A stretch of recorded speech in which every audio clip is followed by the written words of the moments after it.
جب حالات بہت کٹھن ہو گئے مکہ المکرمہ کے اور اللہ کی طرف سے ہجرت کا حکم آنے والا تھا، تو حضرت ابو بکر رضی اللہ تعالی عنہ کو حضور نے کہا کہ اے ابو بکر تیار رہنا، امر الہی کے آتے ہی ہم اس شہر کو چھوڑ دیں گے۔ اور پھر وہ وقت آیا کہ جب کفار نے حضور کے گھر کا محاصرہ کر لیا، آقا کریم علیہ السلام کو معاذ اللہ شہید کرنے کے ارادے سے ارد گرد جمع ہو گئے۔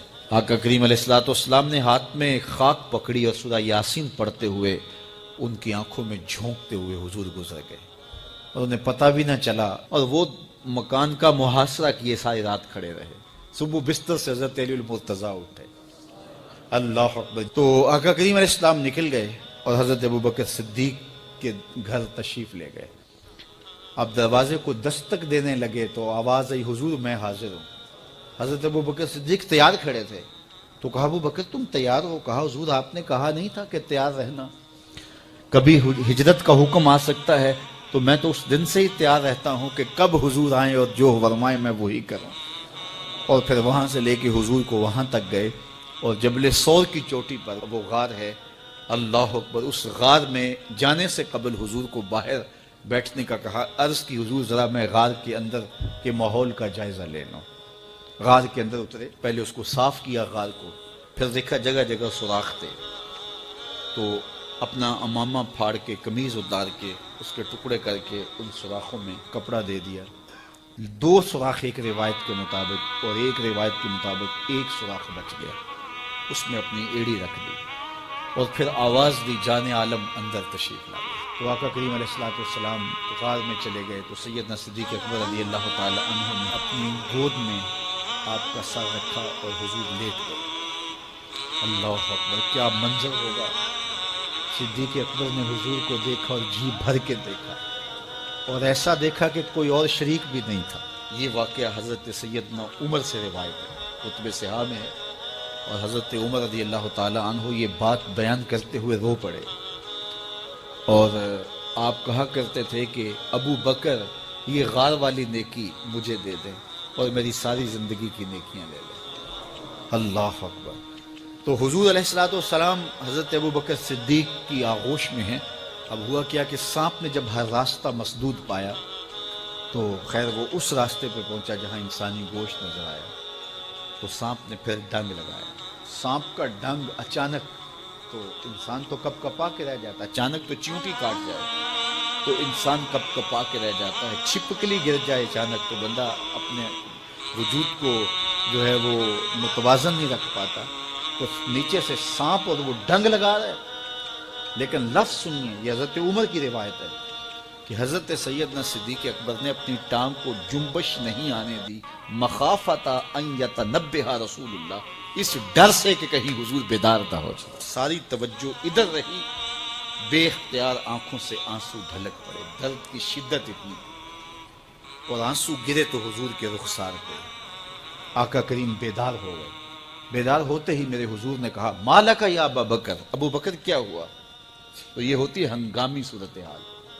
ہنگامی صورتحال میں کسی کو پکاریں یا کسی کو کوئی جواب دیں تو مروجہ آداب کی رعایت کے ساتھ جو لفظ بولے جاتے ہیں وہ ترک کرنے پڑتے ہیں۔ اس مائک میں کرنٹ تھا تو میں قریب ہونے لگا، تو آپ نے مجھے متنبہ کرنا تھا، تو میرے ساتھ آپ بہت پیار کرتے ہیں، بہت محبت کرتے ہیں، تو آپ نے اگر مجھے یہ بتانا ہو کہ اس میں کرنٹ ہے اور اگر آپ نے منہ قریب کر لیا تو آپ کو نقصان پہنچ سکتا ہے، تو میرے نام کے ساتھ 20 القاب لیں گے؟ آپ نہیں لیں گے، آپ جلدی جلدی جو ہے وہ مجھے کہیں گے جناب یہاں کرنٹ ہے، تو میں یہیں سے رک جاؤں گا۔ یہ تو ہے کہ آپ میرے لیے کر رہے ہیں، اور اپنے لیے کسی کو پکاریں تو پھر بھی یہی بات ہے۔ اللہ اکبر۔ اب حضور نے جب کہا نا مالک یا ابا بکر، ابو بکر کیا ہوا، تو اب ہنگامی صورتحال تھی نا، تو فوراً کہتے لدغت تو ڈسا گیا مجھے سانپ نے ڈس لیا، فوراً یہ کہتے نا۔ لیکن حضرت ابو بکر تیری محبت پہ قربان، کائنات میں آپ نے ایسا عاشق نہیں دیکھا ہوگا، سانپ ڈنگ پہ ڈنگ لگا رہا ہے اور ٹانگ شل ہو گئی ہے، زہر سرایت کر گیا ہے۔ حضرت ابو بکر نے جواب دیا، لدغت فداک امی و ابی یا رسول اللہ، حضور میری ماں بھی آپ کے قدموں پہ قربان، میرا باپ بھی آپ کی راہوں پہ نچھاور، مجھے سانپ نے ڈس لیا۔ تو اس مشکل وقت کے اندر بھی ادب کا کرینہ نہیں چھوڑا۔ جب معراج کا واقعہ ہوا تو یہ بہت عجیب و غریب واقعہ تھا. تو آقا کریم نے جب اعلان کیا کہ بتایا کہ اللہ نے یوں مجھے خلوتوں میں بلایا، تو قریش نے سمجھا کہ اس سے بڑھ کر اور موقع کیا ملے گا پراپیگنڈے کا. تو کہا ابو بکر کوئی نئی بات سنی ہے؟ کہا تم سنا دو.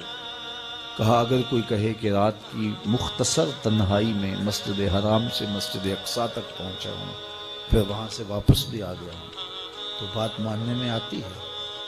آپ نے برجستہ کہا بالکل ماننے میں نہیں آتی. اتنے مختصر وقت میں مسجد اقصیٰ جائے اور پھر پلٹ کے بھی آ جائے، کم از کم 2 ماہ چاہیے. 1 مہینہ جاتے ہوئے لگتا ہے، 1 مہینہ آتے ہوئے لگتا ہے. کوئی چھو کے بھی آئے تو 2 ماہ چاہیے. تو سمجھا کہ لوہا خوب گرم ہو گیا، اب چوٹ ٹکانے پہ بیٹھے گے. کہا ماننے میں نہیں نہ آتی؟ کہا بالکل نہیں ماننے میں آتی. تو کہا پھر تیرا یار ہی تو کہتا ہے. تو حضرت ابو بکر صدیق نے فرمایا وہ واقعی کہتے ہیں؟ ہاں انہی کا کہنا ہے. تو حضرت ابو بکر بولے لئن قالہ فقد صدق فاصدق، اگر انہوں نے کہا ہے تو سچ کہا ہے، میں تصدیق کرتا ہوں. کہا ابھی تو تم کہہ رہے تھے کوئی کہے تو ماننے میں نہیں آتا. کہا کوئی کہے تو اب بھی نہیں مانوں گا، وہ اس سے بھی عجیب کہے تو مان لوں گا. اللہ اکبر. فبذالک سمی صدیق، علماء نے لکھا یہ وہ وجہ تھی جس کی وجہ سے آپ کو صدیق پکارا جانا. معراج کی تصدیق کی اور صدیق کہلائے. صدیق تصدیق سے بھی ہے، اور ساری زندگی آپ نے جھوٹ زبان پہ نہیں آنے دیا. آپ کی طبع میں جو صداقت رچی بسی تھی، بلکہ ایک مشکل وقت آیا آپ پر، وہ جب حضور علیہ السلام کو اللہ کا حکم ہوا اور ہجرت کر کے حضور مکہ سے مدینہ کی طرف عازم سفر ہوئے، تو حضرت سیدنا صدیق اکبر رضی اللہ تعالیٰ عنہ ساتھ تھے. مکہ المکرمہ سے جو مدینہ المنورہ ہے وہ شمال کی جانب ہے، اور غار ثور مکہ المکرمہ سے جنوب کی سمت ہے. تو آقا کریم علیہ السلام نے سفر کرنا تھا مدینہ شریف کا، تو شمال کی سمت نہیں گئے بلکہ وہاں سے سفر جنوب کی جانب کیا، اور پھر وہاں سے حضور جو ہے وہ 3 دن گزارنے کے بعد مدینہ المنورہ کی جانب روانہ ہوئے. یہ سارے ادھر ڈھونڈتے تھکتے رہے اور حضور وہاں آرام کرتے رہے. اور 3 دن کے بعد جب ڈھونڈ کے ان کو کچھ نہ ملا، تو آقا کریم وہاں سے نکلے اور سیدھا مدینہ المنورہ کی جانب عازم سفر ہوئے. انہوں نے 100 سرخ اونٹ حضور کی گرفتاری کے لیے انعام رکھا ہوا تھا. تو مختلف قبائل کے لوگ حضور کو ڈھونڈنے کے لیے نکلے تھے کہ بہت بڑا انعام ہے، 100 سرخ اونٹ ملیں گے. ایسے لوگ بھی تلاش کر رہے تھے جو حضور کو جانتے نہیں تھے. تو راستے کے اندر حضرت ابو بکر صدیق سے کوئی شخص ملا اور اسے شک پڑا کہ جن کو میں ڈھونڈ رہا ہوں کہ وہ کہیں یہی نہ ہو. تو اس نے حضرت ابو بکر صدیق سے پوچھا آپ کا نام؟ تو انہوں نے کہا میرا نام عبداللہ ہے، ابو بکر ہوں. تو اس نے پھر حضور کا پوچھا. اب حضور کو وہ ڈھونڈ رہے ہیں. آج امتحان آیا نا، صدیق اکبر کی صداقت کا امتحان آ گیا اور عشق کا امتحان آ گیا. اگر کہیں یہ حضور ہیں تو عشق گوارا نہیں کرتا کہ یہ گرفتاری عمل میں آئے، اور اگر کہیں کہ یہ حضور نہیں ہیں تو ابو بکر صدیق کیسے رہیں گے؟ آج کل تو وہ سڑکیں بن گئی ہیں اور سائن لگے ہوئے ہیں، آپ اکیلے یہاں سے نکلیں تو جہاں جانا چاہیں خود جا سکتے ہیں. اس وقت تو پہاڑی راستے ہوتے تھے، یا تو لوگ قافلوں کے ساتھ چلتے تھے، اور اگر کسی کو ہنگامی طور پہ اکیلے جانا پڑتا تو وہ گائیڈ ساتھ لیتا جو راستے بتاتا. اس کو عربی میں ہادی کہتے ہیں، ہادی، رہنما، گائیڈ جو راستہ بتاتا. تو حضرت ابو بکر صدیق سے اس نے پوچھا یہ کون ہے آپ کے ساتھ؟